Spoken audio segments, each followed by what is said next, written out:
So yeah, let's discuss a little bit about Daniel Rick.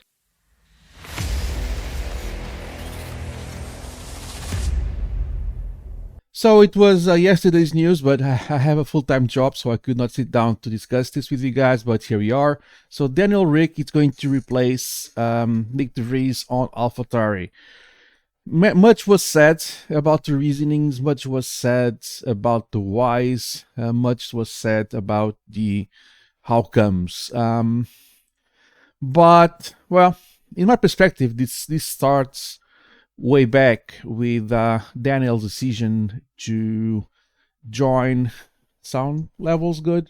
Yeah, to join Red Bull as a third driver, test driver, simulator driver. You call it whatever you want to call it. He was kind of criticized, but I kind of got the idea why he did that. I understand.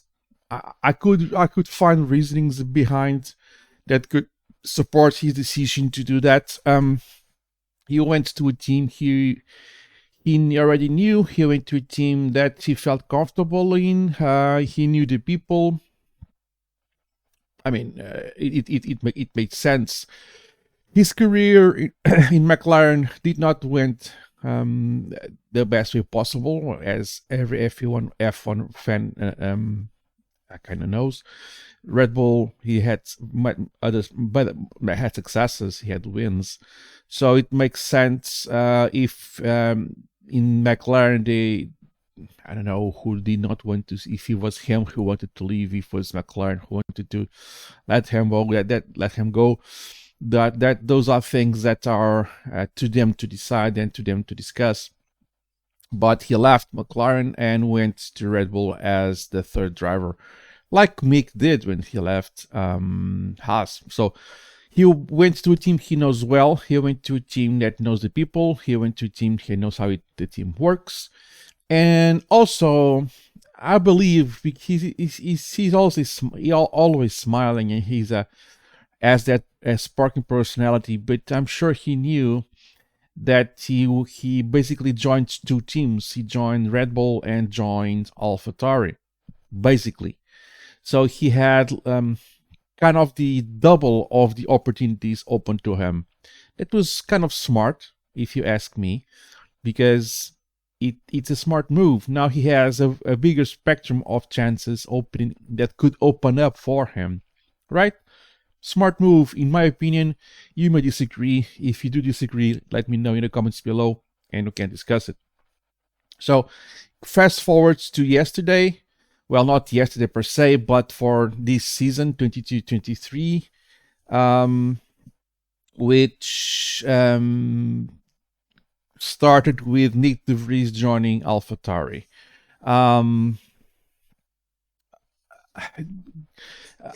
People are blaming this, or some people, not everybody, of course, are blaming this on Nick, on his bad performances. Yeah, he's not performing quote unquote well. He's a rookie driver. He's a winner. He has won in other formulas, in other competitions, so he's a winner by definition. He has won in other motorsports before joining F1. He's a super pilot, so he has a super license, or he had, or still does, has the super license. And last year, he won in Italy by replacing a driver in Williams.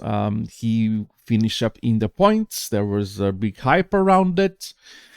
And someone decided on AlphaTauri that it would be a good idea to immediately get him in the team. So he made how many races?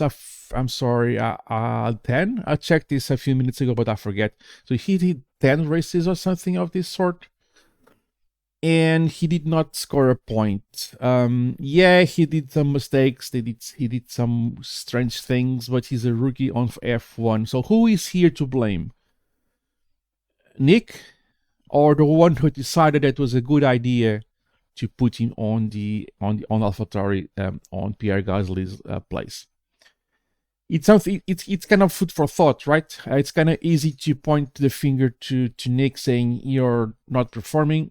Yeah, that is easy. That's easy to do, but someone made a decision to put him there. So he knew that he was an F1 rookie. He knew he did well on one race, but this is not a sprint. This is a marathon. Yuki also struggled uh, to reach the level that he is right now. But did Yuki did better? Yes, the results are there, but Yuki's been there for much longer.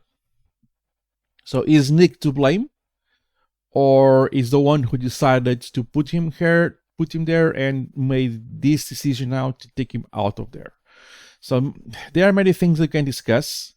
Also, Checo is not performing so well like we expected based on the car he has, and everybody was also speculating, oh, Daniel is going to take Checo's place, which makes no sense. Come on, that's not the case. Even though people say that Red Bull have a track record to replacing drivers in the middle of the season. They're not the only ones, but they're kind of ones that pop into first place when people think about this subject, and makes quite some sense. But they are not the only ones who did that. But they are the bigger name, or the one that people remember more easily. So congratulations to Daniel to gaining back a seat on the Formula One grid. I'm looking forward to seeing him a fight amongst the grids. Nick, you know that for a pilot to join a F1 team also needs to make some investments. There's some money there, and I believe Nick it's going to have to pay back some money back. I'm not sure about it, but I think that's the case. Nick owes money, or probably still owes money of sponsorship, or getting him in an F1 team, in this case AlphaTauri. So there are many things that are involved in this, many things that come into play into this. It's not a simple matter of Daniel joining AlphaTauri and that's that. There are many things involved in this, many things that play their part. But this makes me think a little bit about the Nick situation and Daniel's situation. So, in a nutshell, let me know in the comments below what you think about this, if you agree with my opinions or not. If you have some different opinion, please let me know in the comments. Let's open up the discussion. Congrats to Daniel for getting its place back on the grid. Good luck to Nick. I'm sure you'll find some new challenges to keep you busy, and more successes to you. Thanks for watching. Like and subscribe. It really helps the channel to grow, and I'll see you on the next race or the next big news that may pop up. I'll see you in the next one.